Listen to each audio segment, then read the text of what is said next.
In this video, we're going to look at how to graph linear inequalities. The first one we've got here is already what we want the form to look like, where y is by itself. This is because when you graph inequalities like this, you want it to look like y equals mx plus b. We call this slope-intercept form because the m is the slope and the b is the y-intercept. The way I remember this is B is where you begin, and M is how you move. So what we're looking at here on the other side is an inequality that's kind of like this line, y equals 1/2 x minus 7. The only difference is this is a line and this is an inequality based on those symbols. We're going to start off graphing inequalities like we graph lines. So we're going to use the slope and y-intercept first. The y-intercept is -7. So on our y-axis down here, we're going to put a dot at -7. That's where we begin at the y-intercept. Now we're going to move using our slope. The slope is 1/2, or 1/2. It's easier to use slope as a fraction because it tells you your two parts that you need, the rise and the run. So even though it's a 1/2, which may look more confusing, it's easier that it's in a fraction because you've got both pieces that we need. The rise over run is 1/2, so that means we're going to rise up 1 every time we run right 2. If it was a negative slope, it would be a down and right. So from this -7, we're going to go up 1 and right 2 and make our dots to follow this pattern. So up 1, right 2, up 1, right 2, like this, and that makes our line. And then we're going to, of course, use our ruler, make a nice straight line through these dots, like this. And we'll put arrows on the ends because there's no reason not to in this example. Sometimes if it's a real-life example, there's a reason not to. For this example, though, there isn't. And this would be, again, the line y equals 1/2 x minus 7. We want to graph the inequality now. So we got to use our line to then make the inequality. Looking at our inequality, we have this symbol right here, the greater than symbol. So this tells us two things. It tells us should we have a solid line here or a dashed line, and it tells us should we do above or below this. So let's talk about first, is it solid or is it dashed? If it's a greater than or a less than symbol, it's going to be a dashed line because it's not included. If it's greater than or equal to or less than or equal to, then it would be a solid line because it can be equal to. That's what the little bottom part means. It's basically half of an equal sign. This part right here means it could be equal to the line, so you keep it solid. So right now we've got a solid line, which is a problem because we have a greater than symbol, which means it's got to be dashed. So we're going to use our eraser, and we're going to make this solid line dashed. Just like this. Okay, now the other half of the inequality is we have to shade either above it or below it. So looking at our symbol, it says the y's we want are greater than the line. So this would be like the line here. And I want the y's to be greater than the line. So looking at our dashed line over here, which of the y's are greater? Are the y's here greater or are the y's here greater underneath? Well, obviously, in this case, it's pretty easy to see that you want to go above to have greater value. So I usually pick one point like on the line and think, okay, well, what would be greater than? Well, that would be anything above it, straight up in the air above it. So we're going to shade everything above this dashed line, and that would be how we are going to graph this whole inequality. So the region above this right here would be our solution. That will take forever to shade in. Let's see if I can do a little bit faster here. So we want to do this whole area above our line would be the solution for this inequality. It's everything, not including the line, but that's greater than it, so it's above it. Usually we label this with S for the solution. And let's also give it the label of the inequality. Y is greater than 1/2 x minus 7. Okay, that's just one example. I've got two more examples down below. The next one here has a different symbol.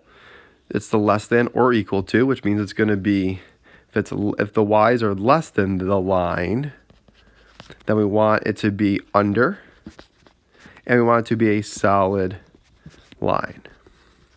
So we're going to graph this line right here. We're going to keep it solid, and we're going to shade under it in order to make it less than or equal to.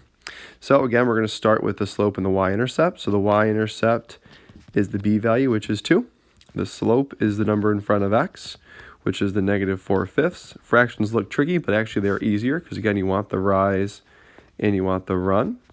So if it's a negative slope, we're actually decreasing.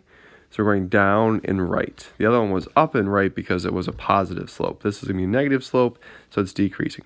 So we're going to start at 2, and then we're going to follow our slope. So the y-intercept was 2, and then down 4, right 5. So from here, we're going to count down 4, right 5, count down 4, right 5, and that's more than enough dots to make a line. How many dots do we need? Well, 2 is the bare minimum that we need. So any more than that just makes it more precise. I'm going to try and do the best I can here to line these dots up. That's pretty good. Hopefully you can do better on paper. And then put our arrows on the ends. Again, there's no reason not to. If it's real life situations, sometimes there's a reason not to. In this case, again, it is solid, so we're not going to do a dashed line here. We want to shade under it because it's a less than or equal to. So our solution for this inequality would be everything on the line and underneath it. So this whole area here, underneath the line, is part of our solution. Any coordinates in this area down here would work in our solution.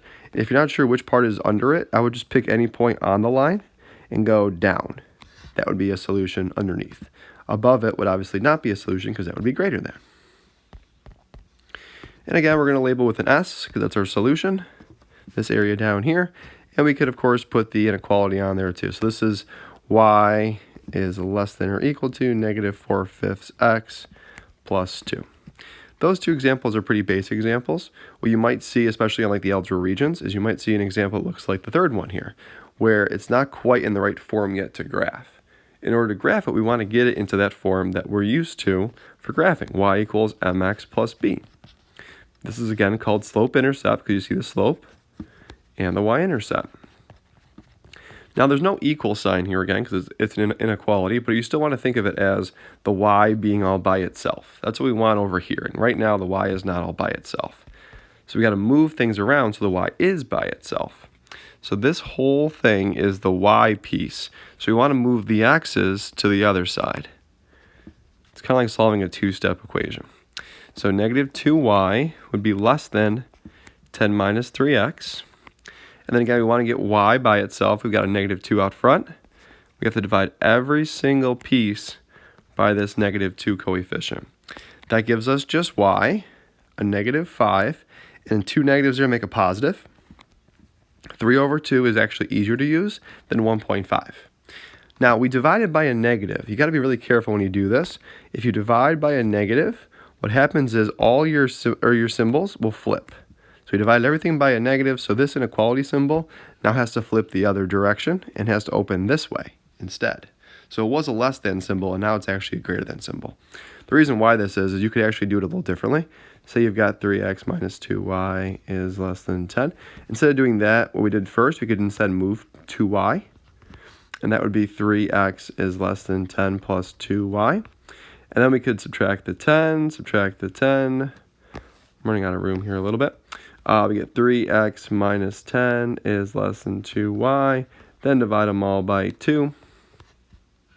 Oop, that was a 10. And this gives us 3/2x minus 5 is less than y, which is the same thing, which is the same thing as what we already had. If this is less than y, that means that y is greater than it.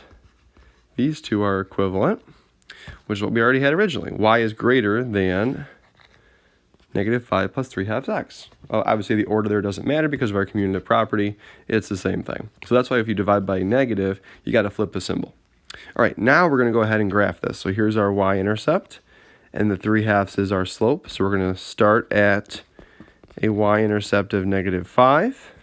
We're going to use our rise over run of 3/2. So it's positive, so up and right. And it's a greater than symbol, so we're going to do a dashed line and shaded above because it's greater than the line. So dashed and shaded above. Okay, so we're going to start at -5 and do 3/2. So -5, up 3, right 2, up 3, right 2. And we'll just keep going. We've got lots of room for dots here. Up 3, right 2. Again, this is more than enough to make a line.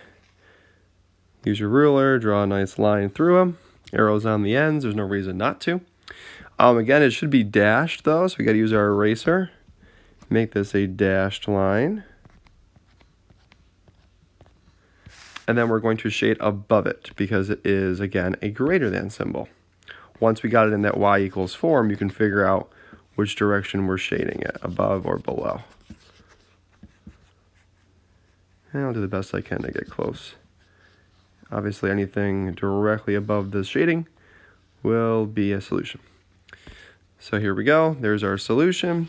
And we'll label it y is greater than -5 plus 3 over 2x.